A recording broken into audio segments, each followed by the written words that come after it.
Kent 95 programı kente 95 santimden yani 3 yaşında sağlıklı bir çocuğun ortalama boyundan bakan bir program. Ve neleri değiştirirsiniz diye soruyor. Bununla ilgili biz daha detaylı detaylı bilgileri Andrea Hanım'dan öğreneceğiz. Ve bizimle bugün bu programın içerisinde son 6-7 yıldır farklı bağlamlarda bulunmuş kişiler var. Bunlardan bir tanesi tekrar kendisini tanıtmak isterim. Andrea Torres, Van Leer Vakfı'nın program ve öğrenme direktörü. Aynı zamanda Hande Pasin Hanım bizimle bugün beraber. O da 2017 senesinden beri, 18 senesinden beri Kent 95 programının psikolog olarak saha eğitimlerini veren ve saha koordinasyonunu yapan bir kişi. Aynı zamanda bize Bebek 95 programından da bahsedecek.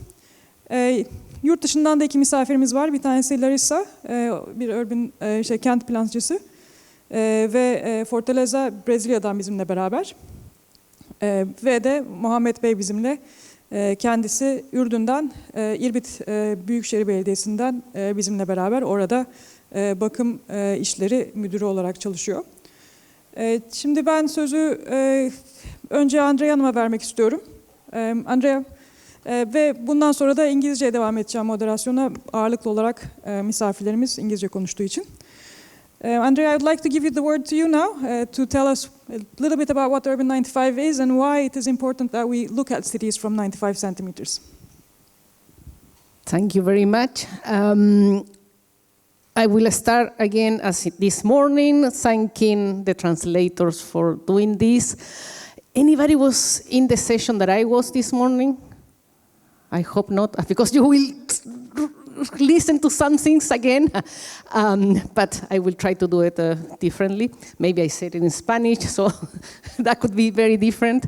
Very quickly, if anybody wants to move closer so we don't feel so lonely up here with the whole space, please feel free. We would love to have you closer. So let me very quickly introduce. Today, I said it again.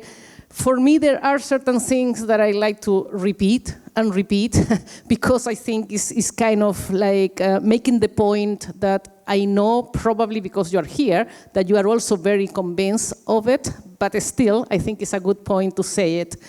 The mission of the Van Leer Foundation is to contribute to inclusive societies where all children and communities can flourish. And for us, it's important because we want to be as inclusive as we can, and we are talking about universalism rather than targeted.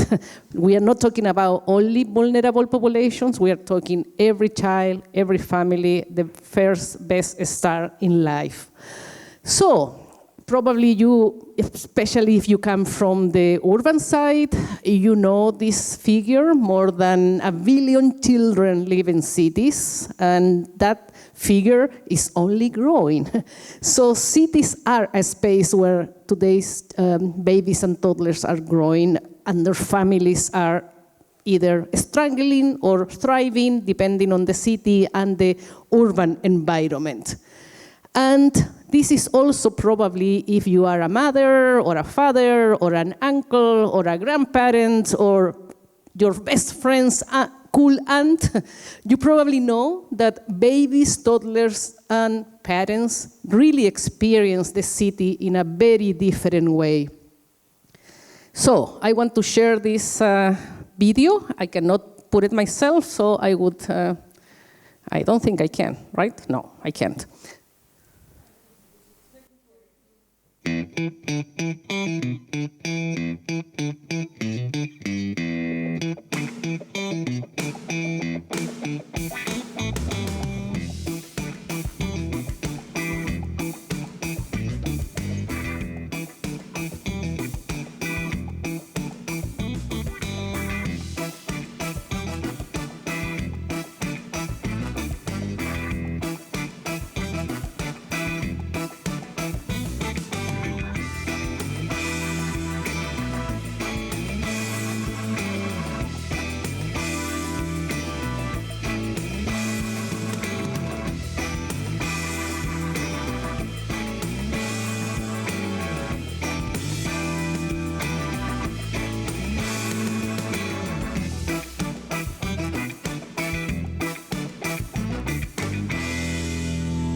So Brazil, Jordan, and I think the other one is India, maybe? I think so.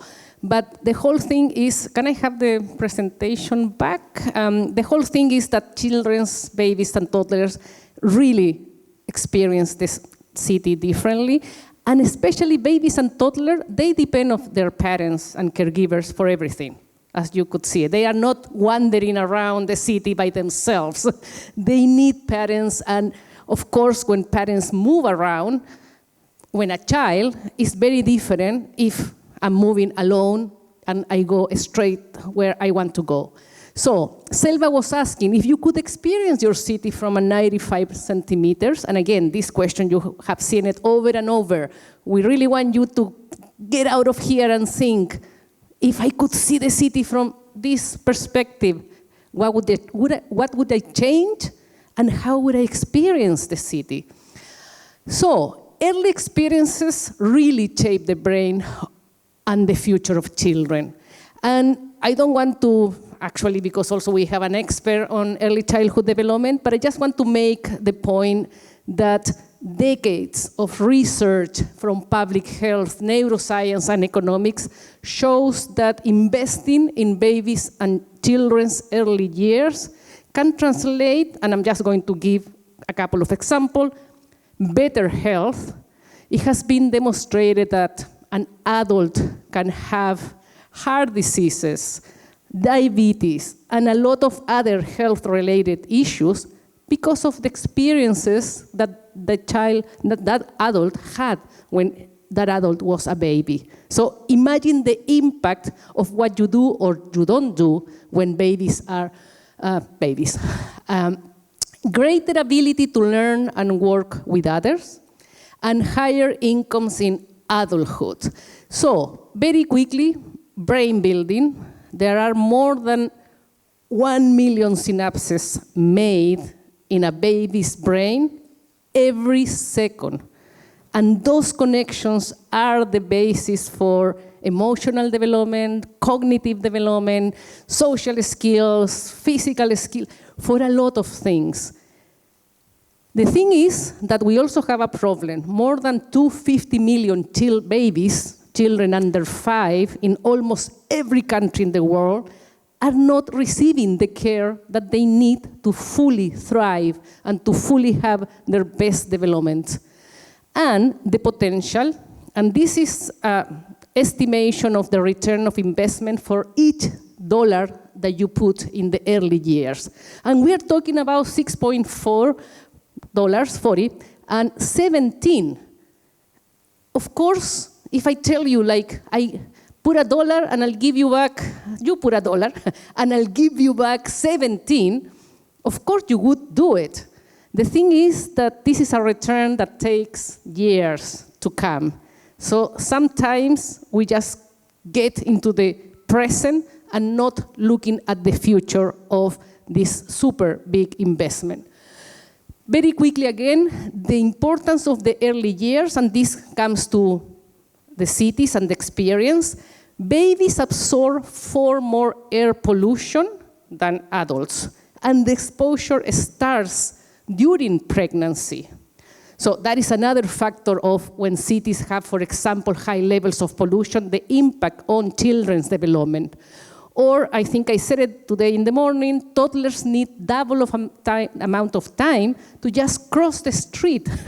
And when you have traffic lights that don't consider that, you are already stressing that mother or that father when has to go with a baby or a stroller. And young children experience reduced stress and better physical and mental development when they have regular access to nature. Actually, we all do. We all need access to nature for our better mental health. So, how do we promote healthy connections in cities? Not only between the child and the caregiver, but also between adults, between caregivers and children and their space, and between caregivers, children, and the places where they go. Again, the question here is our city actually promoting this kind of healthy interactions? And something that we have learned, and that actually you will hear more and more concretely from our guests from Brazil and Jordan, is what we have learned in terms of urban planning and designing for toddlers, babies and toddlers friendly cities. Design for well-being, design for caregiving, design for equity, and proximity matters, and think babies as an inclusive design principle. I'm not going to extend on this, just want to say that, because I think this resumes very clear what I was trying to share. If we make cities work for babies, we really believe that we create cities that can work for everyone. And just to invite the people that are working today in municipalities, please, if your team wants to really learn and plan for better cities for babies and toddlers, you can also apply for our Urban95 Academy, which is an alliance, a partnership with London School of Economics. So convince your mayor and your team and go for it, and then you will have more tools to plan and implement cities that work for babies, toddlers, and their caregivers. Thank you. Thank you, Andrea. Bu Kent 95 Akademisi üzerine birkaç cümle söyleyeyim ben de. Türkiye'den Karşıyaka Belediyesi katıldı, Üsküdar Belediyesi geçen dönem katıldı falan. Yani o yüzden eğer ilginizi çekiyorsa lütfen başvurun.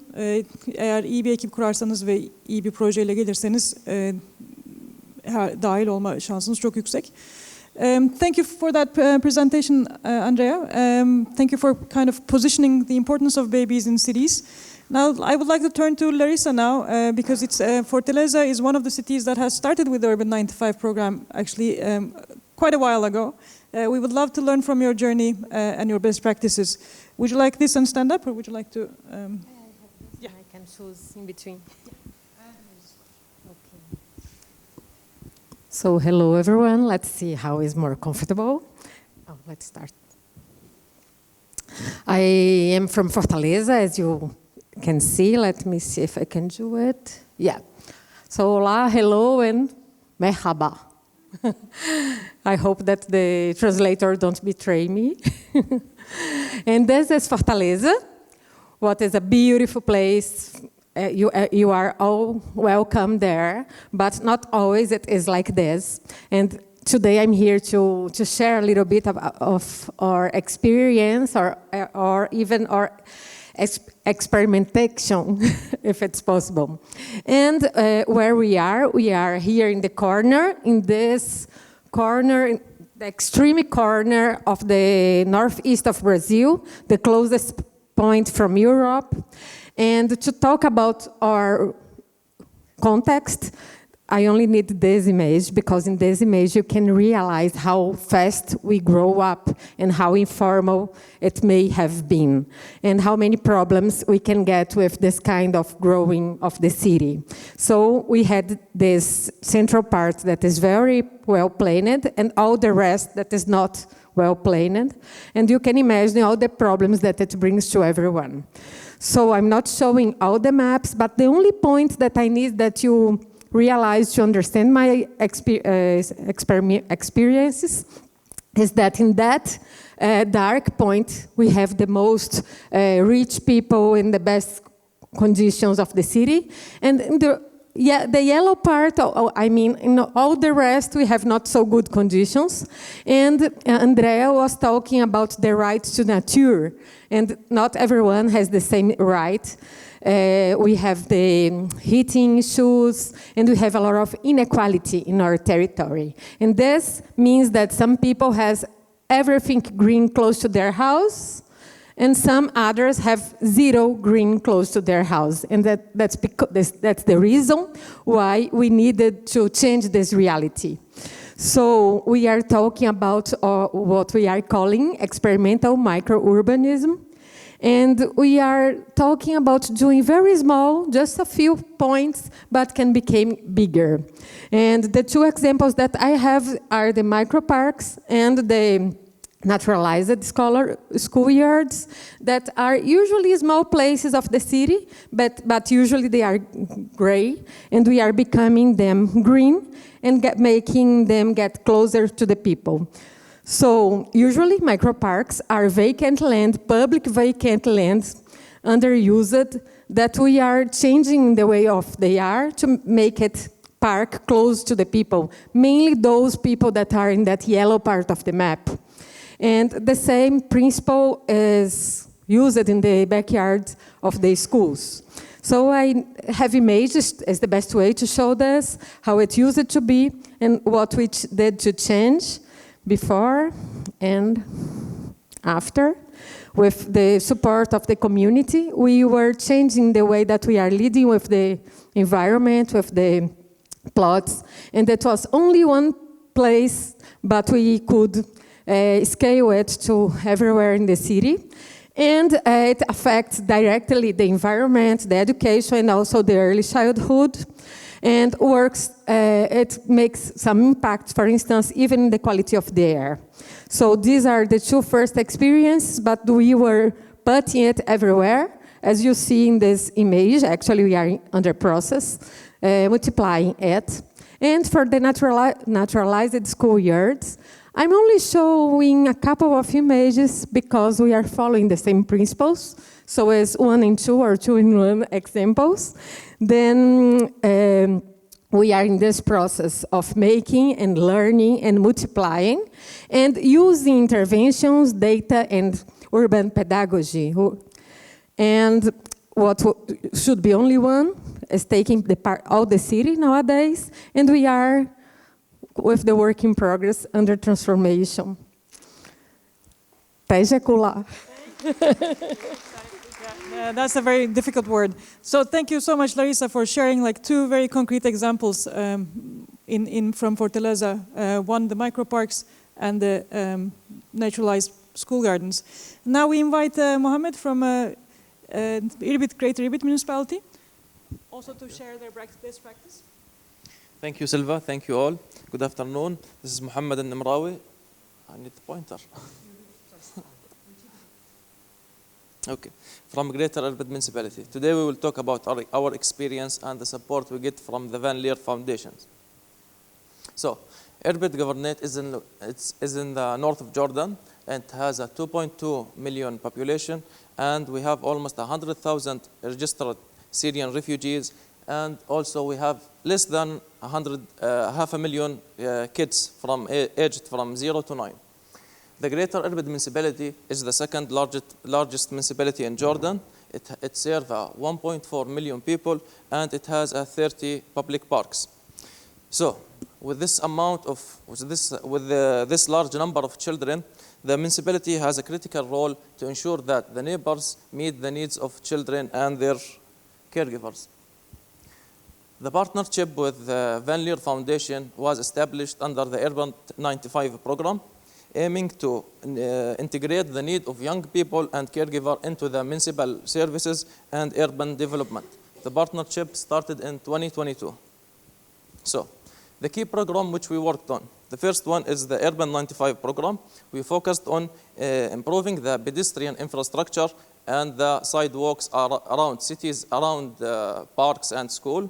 Also, we introduced a new playful and interactive installation to encourage people and caregivers to interact in public spaces. Other projects we worked on also the municipal capacity building and community engagement. Major achievement.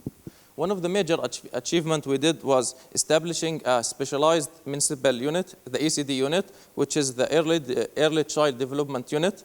Also, rehabilitation of park into an inclusive public spaces, scale up the family hub model, create a mobile family hub unit, build up the staff capacity, and form the child council. The impact achievement. After all this intervention, small intervention, we believe that we have reached more than 10,000 caregivers and more than 55,000 children.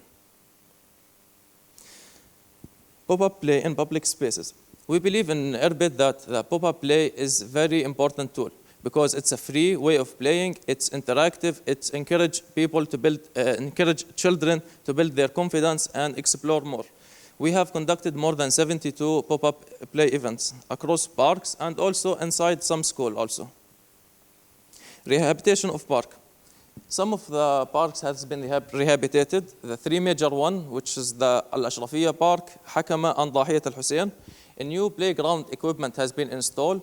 In addition to existing playground structure has been renovated with the requirement of Urbanites program to increase their safety and to increase their quality. Direct play, play worker and child direct play. Play workers are trained professionals who can create a safe and inclusive environment. We believe that children should lead their own way of playing. If children lead the way of playing, they can build their imagination, which is the best way of playing. Services for babies and toddlers. As I mentioned earlier, we have the family hub units. We have 10 family hub units across urban public parks, and we have also a mobile family hub unit. We can use it to reach the underserved area. The children council. This is the new concept. We introduced this idea recently. So we took a pilot area. In that neighborhood, we gathered the children and we let them vote to form their council. This council is in charge of the park. So the children can decide what they want to do with the park, what they want to change, what they like, what they dislike. This council provides us insight and empower the participation in shaping a child-friendly community. And we actually get a very good idea also. So what's next? What we are hoping next? We are hoping to expand the pilot intervention into permanent projects. Also, we would like to develop a roadmap for scaling up the friendly neighborhood across Irbid. And we would like to share our journey nationally with local municipality, and we can work with other municipalities locally. So, finally, we believe that as children grow, the city should grow with them and should meet their requirements. The small intervention has been done in Irbid was based on the child eye perspective. We believe that the everyday journey should be a learning journey and should be a fun journey and safe journey. So that's it. Thank you all. Thank you all for listening.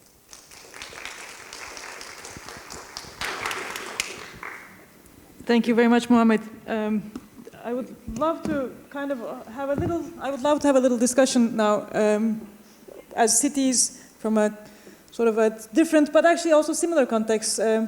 Larissa, are you curious about something? We can also use this. Let's try, okay. So, Mohammed, I realized that our cities have similar size on population. We are also 2.4 million. It's a challenge to make public policies on this sense. Yeah. I am so curious to know more about the Children Council. How are they supporting you? Are they deciding things for urban development, for instance? It's actually, this council started as an idea. So the children, they see the things differently. Sometimes you'll get a good idea from them, but the main idea from this council is to see how they see the park, how they use it. Sometimes it's a small idea, and we would like, this idea was introduced to form a link between the children and their parks. That's it. Is it like some kind of the political formation and education? I mean, not to be so in the end of the process. We give them a small task, like which play you love most, what do you want to change here or there, a small task. To be in charge of the city. Yeah, to be in charge, to give them the feeling that they are in charge. Yeah. And we perform most of their decision. Wonderful. I'm going to ask the audience now, and I'm going to ask in Turkish. Çocuk konseyi olan şehir var mı odamızda şu an? Ya da belediyelerden çocuk konseyi olan bir ekip var mı? Çocuk meclisi var. Tamam. Hangi belediye? Nilüfer. Başka var mı çocuklarla yakın çalışan? Tamam. Buradan böyle bir niyet çıkar belki. Burada eğer böyle bir şeyle ilgili daha fazla bilgi edinmek isterseniz İrbit Büyükşehir Belediyesi'nin ve Nilüfer Belediyesi'nin bu konuda deneyimi olduğunu tespit etmiş olduk. Umuyorum sizlerin de ihtiyacı olduğunda onlara ulaşırsınız. Mohammed, would you have a reciprocal question to Larissa? Yeah, I have one question. She mentioned that you work with, I think it's this one. You mentioned that you are working with schools, and I believe there will be a lot of parties involved. So what kind of challenges you will have? Political parties? No. In our context, Larissa, Stakeholders, a lot Okay. of stakeholders. Okay, yes, we have several stakeholders. Actually, the first challenge is even inside of the city hall, because to be able to do some strong intervention, we have to connect even the infrastructure sector and the educational, several sectors. We have to advocate for that, and they have to be engaged on that. But also the teachers and the families must be engaged as well. And it's beautiful to see as they start with not so sure that they want to go further on that, but in the end they are happy to be able to touch the sand and the water and to do that mass, but that they are more connected with the people and the nature. Thank you so much for sharing that. In Turkey, and I think also in Jordan, the schools are not a part of the great municipality's domain. They are part of the ministry. So there is that kind of inherent challenge in it requires more coordination. Is that correct? Yeah, for sure. The municipality are not in charge of school in Jordan. Yeah. So if you want to visit there, at least for a small event, you will need a lot of permissions. So that's why I'm asking. It is also the same in Turkey. Yeah. So we share your deal, but I think Brazil is in that sense More has flexible, an advantage Yeah. because the municipality controls also the education. Yeah. So I think Since 1988, our municipalities become much more empowered. yeah, Yeah. wonderful. So thank you for sharing these good examples that you are testing in your cities. Starting with what we heard, microparks. We heard also that Irbit is testing the same thing. Also, we talked about street calming, traffic calming. We talked about naturalized schoolyards. And we also heard from Irbit that they are similarly kind of trying to create school zones, that there's safe pedestrian access to schools. I think these are entry points. I know some of us also in this room from Turkey are testing. So if you have any questions, please start putting them in your head, and we will have a Q&A session for that. But for now, I would like to turn to Andrea, because Andrea, you work with all of these cities as the Van Leer Foundation. So it would be very interesting to know what strategies are powerful, if you could share one or two strategies to help cities kind of scale up. Thank you, Silva. And actually, I was just kind of reminding Mohamed is the head of maintenance department of the Greater Irbit municipality, and Larissa is the planning and researching institute. I introduced them in Turkish in the beginning. No, I know. What I'm trying to say is that we are talking about, and they were talking about early childhood development, and they were talking about what they need to do in the city to support children. So for me, that's already a huge achievement in our strategy. First, to bring the unusual suspects, as I call them. Early childhood development is always about health, social protection, education. So when we start inviting these urban leaders, architects, designers, of course, they were asking us, and I said it this morning too, like, what do we have to do with this? So I would say, first of all, when you want to make changes in cities, bring everybody. Everybody has a voice. Everybody has something to support. Everybody has something to contribute. Even if you think, oh, what would a psychology know about urban planning? Yeah, or what an urban planner would know about babies, toddlers, and what they need in cities. So creating that diversity is already a win, and I'm super happy to hear Mohamed and Larissa and how they talk about it. Second of all, we do have and a strategy through executive education courses. I already mentioned Urbanites Academy, which is a partnership with London School of Economics. And we have had more than 300 plus cities going. And you have to multiply each one of those cities per 3 or 5 persons. And also, leaders from those cities go to participate in this course. And we have plenty of examples from cities that we are not working with directly, as Fortaleza or Irvine, Boston, or cities in London, in UK, or cities in Australia, that are already thinking, how can we change, little by little, the urban environment to support babies and toddlers? But we also have an executive education course that is only dedicated to bring legislators, policymakers, governors, people from the judiciary system, and that course we deliver it in Harvard, and is only for Brazilian authorities. And I can tell you, just give you one example. We had a governor from one state that went to the course, learned about the impact of cities, and learned about the impact of urban environments in babies and toddlers' brain. And she went back and decided that she wanted to expand the child care in the state, and she wanted to improve the quality. Just by taking that decision, she was already inputting millions of US dollars into the system. So I could keep talking, because this is kind of a passion. But at the end, is kind of who do you bring to the table, and how do you make them excited about sometimes small changes. Irvine just said it. They started with a family hub, a park, and now they have an amazing road plan for the next years. So you can start small, maybe you can start big. The thing is, believe it and make it happen. Thank you so much.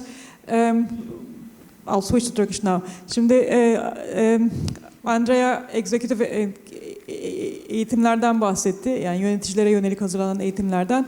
Bizim kontekstimizde de Marmara Belediyeler Birliği bunun en önemli yürütücülerinden biri ve maruf sürecinde de görmüşsünüzdür, belki parçası olmuşsunuzdur zaten. Sokak dönüşümleri projesi olsun gibi birçok aslında alanda eğitimleri ve özellikle bu erken çocukluk konusunun belediyelerin gündeminde olmasını sağlayacak eğitimleri sağlıyor. Bunda da aslında onu da söyleyelim. Görsevan'ı tanıyorsunuzdur belki. Marmara Belediyeler Birliği Yerel Yönetim Akademisi'nin direktörü. O Harvard'daki eğitimi almış kişilerden biri ve aslında belki de onun da bu heyecanı bu globalde gelişen, büyüyen hareketin bir parçası aslında. Onun da birbiriyle bağlamak isterim bütün bu konuşulanları. Ve sözü size vermek istiyorum Hande Hocam. Çünkü siz de bunun gene yaygınlaştırılması alanında önemli bir eğitimin içerisindesiniz. Bize biraz onu anlatabilir misiniz? Nasıl bir yol? Bunu tercih ederseniz bunu da verelim. Fark etmez.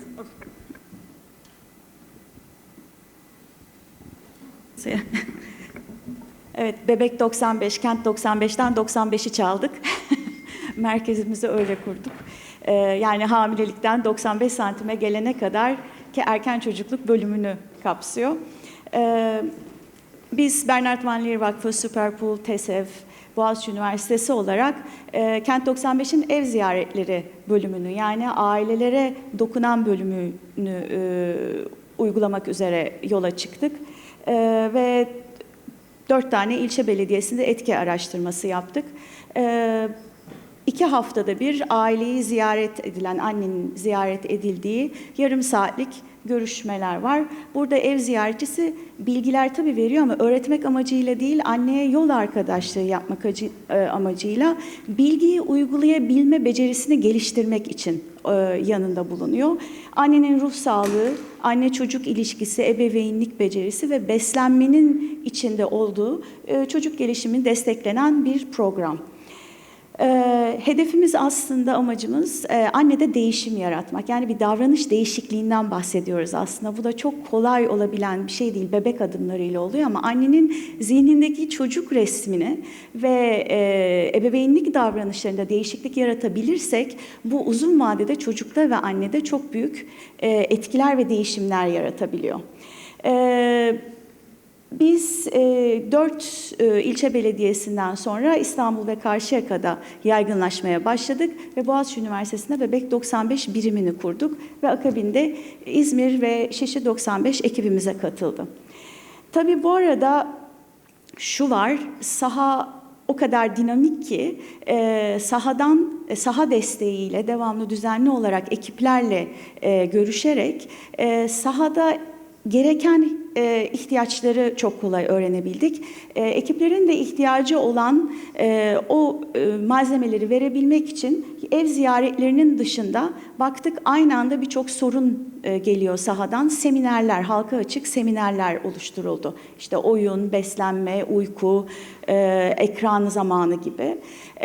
Daha sonra baktık bir yaşta anneler çok yorulmaya, tükenmeye başladı. Ev ziyaretlerini grup rehberliği programına çevirdik. 4 anne ve çocuğun bir araya geldi, sosyalleşebildiği ve sorunlarını konuşabildiği bir program ortaya çıktı. Bunun dışında sürekli olmayan atölye çalışmalarının ve iletişim kampanyasının yer aldığı temel mesajlar çıktı. Daha sonra hiç kitap bizde okulla ilişkilendirildiği için ve 0-3 yaşta çok önemli olduğu için onun için bir çalışma yapıldı ve hepsi akademik altyapıyla, araştırmalarla desteklendi ve paylaşımlı kitap atölyesi. Yani çatımızı büyütüyoruz. Ve bu arada yolumuz Marmara Belediyeler Birliği ile çakıştı ve çok da güzel oldu. Evde Erken Çocukluk adı altında bu programı yaygınlaştırmak için yola çıktık ve şimdi 4 tane yeni belediyemizde çalışmalara başladık. Ben bu programda ailelerde ve belediyelerde neler güzel gitti onlardan birkaç örnek vermek istiyorum.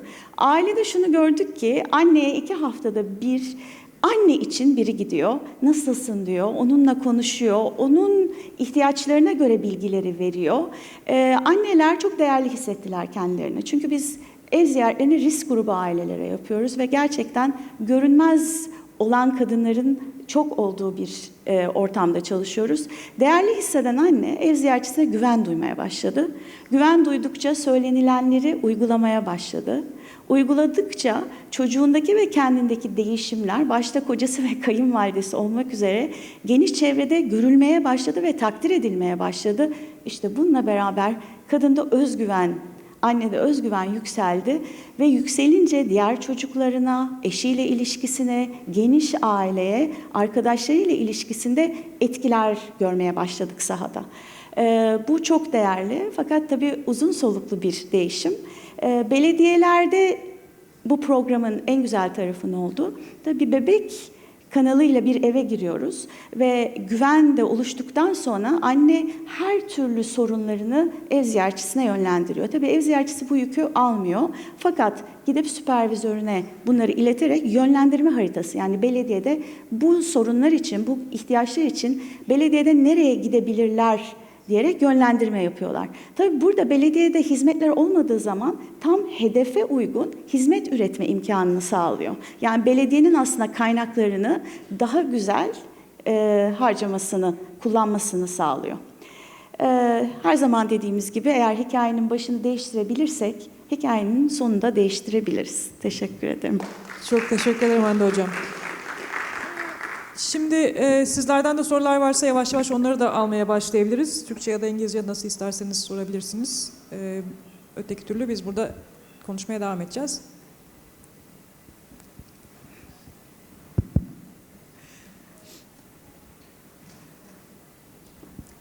Hello, thank you everyone. I will ask Larissa, I'm very interested about the amazing interventions you're doing, of course.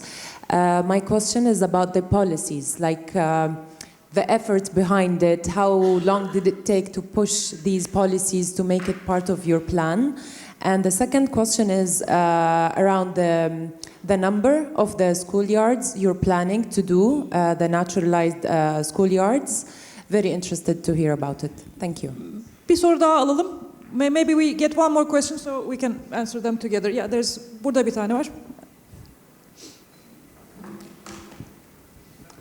Hello, everyone. Thank you for your presentation. It was very insightful. So my questions revolve around similar topics, actually.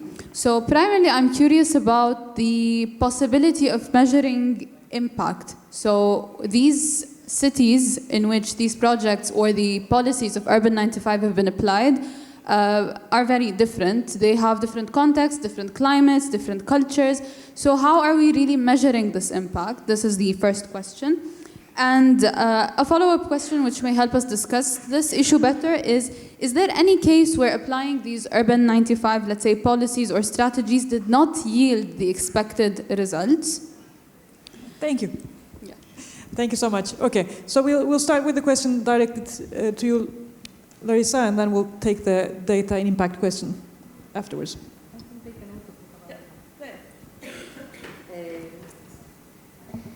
So about the policies and the plan, we are always saying that we are making urban planning based on data, but it's not that true, because to have the result and the data to analyze and reorientate the way that we go through, we need 8 years sometimes from idea to a law to a practice.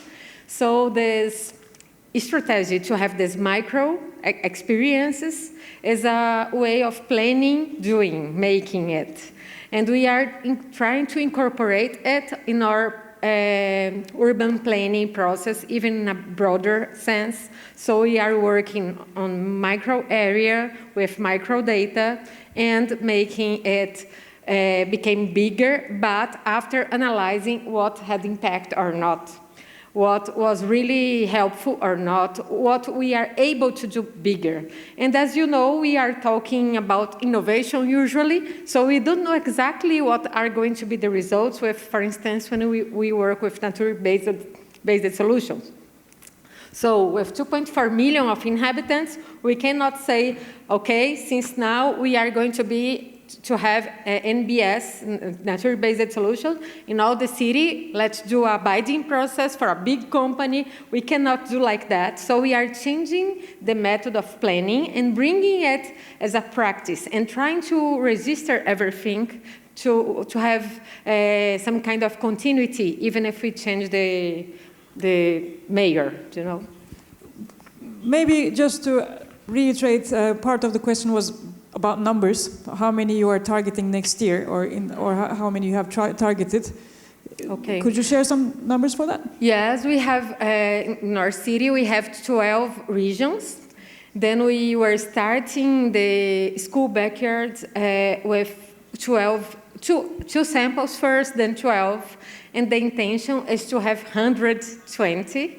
Although we just changed the mayor, so I still have to understand how it is going to happen. We were planning to do like that, and we already finished the first samples to be able to analyze and to measure and to rethink how should we go further on that. Is all the same, or what we have to make better? Thank you so much. Would you like to answer also, Mohammed? Yeah, I would like to add about the question regarding the impact, how you measure the impact. Actually, this is a very good question, because from our experience in Jordan, we started, but after a while, we need to know, are we on the same right path? Are we doing, is there a way to do something better? And the issue that faced us from our experience, like we did small intervention, then after a while, we are planning for a bigger one. You need to get the approval from the mayor or from the who give you the fund. You need to show them that I'm doing this much effect. Actually, the issue here, because you are doing a small intervention, small works in different parts, so it's very hard to measure the impact, because some impact are direct and some impact are indirect. From our experience, now we are relying on social media, actually. How's the effect? How's the feedback from the people? And in some areas, we are counting how many children are using this park, how many children are using this playground. That's it. But it's a very good area we need to focus on. Thank you. Just want to very quickly also mention that measuring impact is always a challenge, especially when you are talking at the local level, municipality level, where you have the trade-off of usually authorities want to show things. I built X number of playgrounds, or I did X number of XX. So there is a tension there because you need to show quick wins. And at the same time, as Mohamed is saying, you also need to focus, first of all, on the measuring the impact on parents, caregivers, which is behaviors. That's what we want to change, behaviors. We want to increase the parents playing with the children, or we want to help decreasing speed or the use of car close to schools. So first of all, it's super important that you have defined what is the outcome or the outcomes that the city wants to achieve with whatever intervention they are doing. And that is part of the work that we also do with cities, kind of bringing that conversation to the table. But also, you need to measure the impact at the policy level, because all of this can disappear when the mayor changes. And that happens. I mean, that's life, that's democracy. But that means that I need to think, when I'm working at the local level, I need to think beyond the election cycle, and I need to make sure that I'm also doing actions that can contribute to the sustainability of this type of action, so that the next mayor doesn't change everything. That is hard, it's not easy. It's much easier saying it than actually doing it, but those are the kind of things. And finally, your answer about if we have some cities or places where this has not happened, we do, absolutely we do. And not only because political leaders change, but also because sometimes these processes take much more longer time to settle down. And there are many competing priorities. As you must know, if you work in a municipality, you have so many other competing priorities. But then we learn. What did we do wrong? What did we didn't think about it? And I think that's the kind of the beauty of acknowledging that things might not work, but how do you learn from there and how you take it for the next time? Yeah, I want to add something. The municipalities want immediate results. In case of our program, it's impossible. So what we found as a solution is we do focus groups time to time. And the stories, the videos of the mother telling their journey makes a big, big difference. So it helps us. Başka sorular vardı. Çok teşekkürler. Tamam, burada bir tane var. I think orada da vardı, hala varsa. Buradan başlayalım lütfen. Var mı hala soru? Başka soru var mı? Sizden başlayacağız. Size bir bekleyeceğiz. Anybody else with questions? Başka soru var mı? Tamam, sizinle başlayalım o zaman. Şehmuz Biltekin, Mardin Nusaybin Belediyesi İklim Değişikliği ve Sıfır Atık Müdürüyüm. Şimdi biz özellikle bu çocuklar için parkları biz yaptık. Dezavantajlı çocuklar, bir de küçük çocuklar için çizgi film karakterlerinden esinlenerek biz park yaptık. Belki bu öneri olabilir, bir soru olabilir. Diğer parklarımız da var ama özellikle dezavantajlı ve çocuklar için çizgi film karakterlerinden esinlendiğimiz işte Masal Park olsun, Şirinler olsun, bu parklar zarar görmedi. Yani bu sürdürülebilir bir oldu ama diğer parklarımız bu anlamda sürdürülebilir olmadı. Burada hani belki çocukların bu konuda sahiplenme duygusu, hani sevme duygusu belki öneri anlamda kabul edilebilir. Bu öneri anlamda bir de ben şunu sormak istiyorum. Özellikle alanımla ilgili bu yapılan çalışmada sıfır atıkla ilgili çevresel anlamda bir projeye dahil ettiğiniz bir durum var mıydı? Teşekkür ediyorum. Çok teşekkürler. Çok sağ olun hem yorumunuz hem sorunuz için. Sizin bir sorunuz var. Başka soru var mı? Bir tane daha almak istiyorum. Bir soru daha ki şey yapalım. Tamam, orada bir tane daha sorumuz var. So my question is still a bit of a follow-up question, maybe to our previous discussion. So it seems, based on what I've understood, that a big part of the strategies of Urban95 are related to the actions of caregivers because they have a critical impact on that of children. But I'm curious about methodologies relating to the children themselves. So how are we measuring, or understanding the impact of certain policies or actions or interventions on the children, especially because working with children or children themselves are a very critical or sensitive focus group. So the way you deal with children is different from how we do with adults. So I'm just a bit curious about that. Thank you. Okay, so we have two questions. One is about specific examples and urban spaces where we have incorporated 0 to 3, 0 to 5 strategies. If you would like to take that. So, connecting the two questions, actually, I remember a couple of experiences that we have in my region, not even my city, but we were building the urban, the comprehensive plan of the city, and we invited the kids to draw and to talk about the city and about how they are living or how they are feeling the city.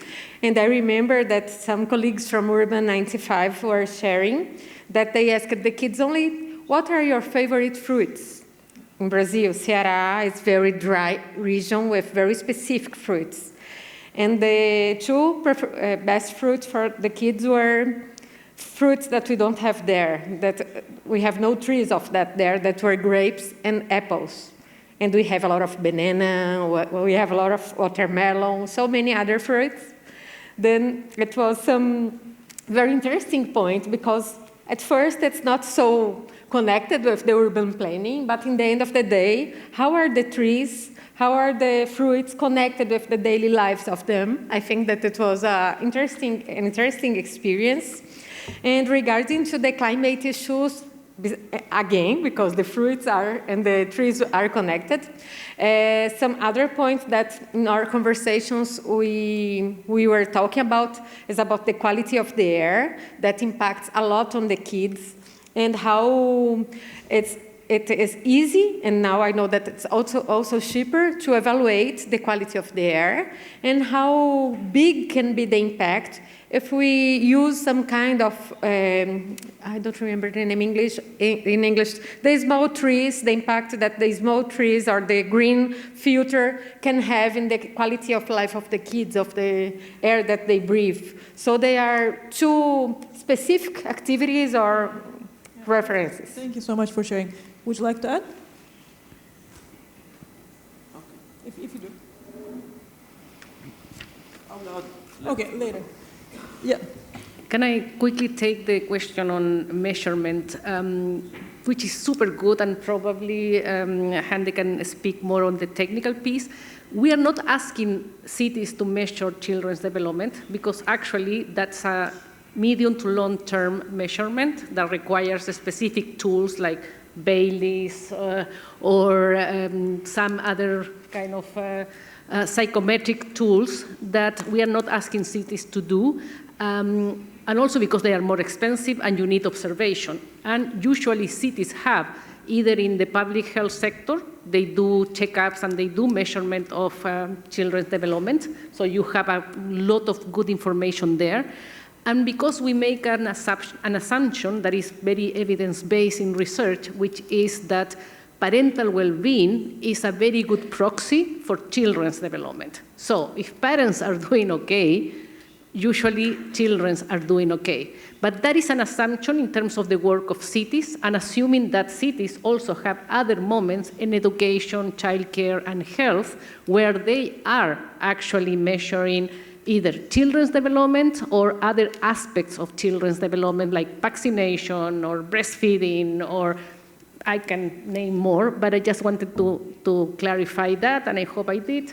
And Hande, probably you have more to say about that. Yeah, I mean, we started with the impact research. We've done it for 3 years in 4 district municipalities. with control group and intervention group. We did, first we got measurements before intervention from both groups. Then we got measurements when the children were 9 months old, and then when they were 18 months old. And the results we got led us to have a center in the university and, to implement this, scale up this project. And now, one of our PhD students, the children in our impact research, they started a school. So one of our PhD students is right now measuring them. So it will be a longitudinal research, so we'll see. Super exciting. Thank you for sharing that. Now there's a next session starting in this room on air quality, on urban basics and air quality. So we are asked to kind of wrap up slowly, but I'll ask one last round if there's any final comments you would like to make. Yeah, from the Jordan experience, our dealing with children and the early childhood is only 3 years journey. It started from one engineer. Now we are a team of 35 people from different backgrounds. So from our experience, we believe that everybody has something to add. Because at the end of the day, you are dealing with children. And everybody has his own experience. And you should listen to everyone. Maybe when you go to the shop, ask, you'll get a new idea. That's what I want to add. Thank you so much for that. Thank you. Larissa? I found out interesting the comments that Andrea brought about the Harvard experience, because I want to share my experience that was not in Harvard, but it was online at the Urban Academy, and it was changing our mindset. It was, we were always talking about planning, data, innovation, but not thinking about kids. And after this couple of virtual classes, we, as a group there, really changed our mind, and I really recommend. Thank you for that.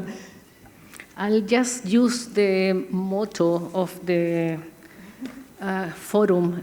On the shore of all possibilities, these changes must seem small, but you need to start somewhere and then take it from there. So I'm just super happy to have shared the space with Jordan and Fortaleza, Irbit actually, because we still need to scale to all Jordan, but yeah, that's it. Thank you so much for that.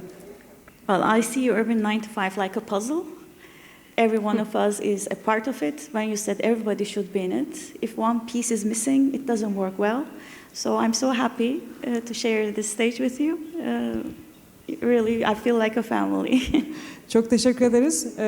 Bütün katılımcılarımıza, konuşmacılarımıza teşekkür ederim. Bu odada olan ve çocuklarla çalışan herkesi de şimdiden tebrik ediyorum. Çalışacak olanları da tebrik ediyorum. İnşallah önümüzdeki yıllarda tekrar yaptıklarımızı paylaşmak ve birlikte öğrenmek üzere.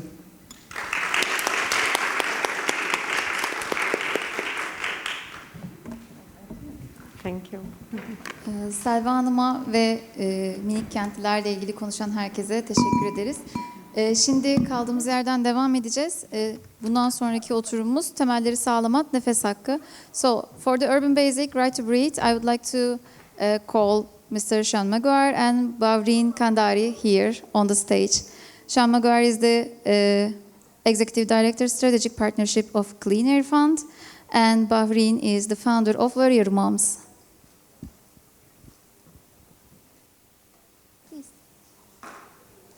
Onlar fotoğrafını while they are.